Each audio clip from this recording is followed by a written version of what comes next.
নমস্কার, আমি শম্পা সরকার। আমার আজকের রেসিপি হলো দই কাতলা। আমি 4 পিস কাতলা মাছ নিয়েছি।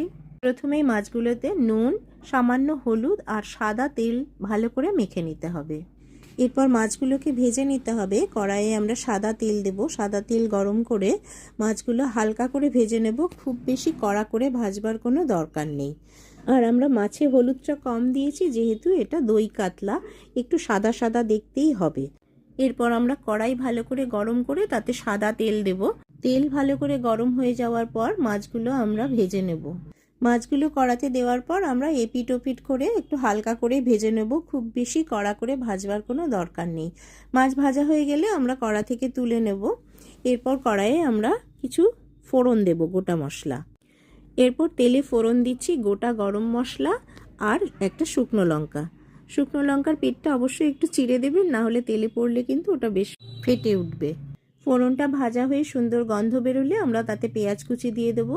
পেঁয়াজ কুচিটাও আমরা অল্প একটু নুন দিয়ে হালকা বাদামি করে ভেজে নেওয়ার পর তাতে আদা আর রসুন বাটা দিয়ে দেবো। আদা রসুন বাটাটা একটু ভাজা হয়ে যাওয়ার পর জিরে গুঁড়ো আর লঙ্কা গুঁড়ো অ্যাড করে ভালো করে মিশিয়ে নেব। এরপর দিয়ে দেব কাজু বাদাম আর পোস্ত বাটা। কাজু আর পোস্ত বাটাটা অন্যান্য মশলার সঙ্গে খুব ভালো করে মিশিয়ে নেব। এরপর মিক্সির বাটি ধোয়া জলটা কড়াইতে দিয়ে দেবো। দেওয়ার পর মশলাটাকে খুব ভালো করে কষতে থাকবো।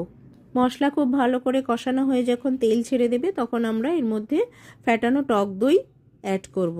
টক দই যখন অ্যাড করব তখন কিন্তু গ্যাসের ফ্লেমটা কমিয়ে দিতে হবে, না হলে দইটা ফেটে যাবে। এরপর আমরা একে একে নুন দেব, চিনি দেব। টক দই যেহেতু দেওয়া হয়েছে, টক দইটাকে ব্যালেন্স করবার জন্য চিনিটা দিতে হবে। এরপর আমরা আবারও খুব ভালো করে কষিয়ে নেব।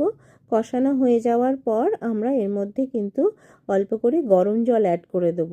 জল বেশি দেব না, কারণ 4টে মাছ রয়েছে, খুব বেশি ঝোলের প্রয়োজন নেই। জল দেওয়ার পর আমরা 2টো কাঁচা লঙ্কা চিড়ে দিয়েছি। এরপর যখন ঝোলটা ফুটে উঠবে তখন আমরা মাছগুলো দিয়ে একটু ঢাকনা চাপা দিয়ে দেবো। ঢাকা চাপা দিয়ে আমরা 2 মিনিট ঝোলের সঙ্গে মাছগুলোকে ফোটাবো। এরপর হয়ে গেলে আমরা ধনেপাতা কুচি দিয়ে রান্নাটা শেষ করব। দই কাতলা খেতে দুর্দান্ত হয়।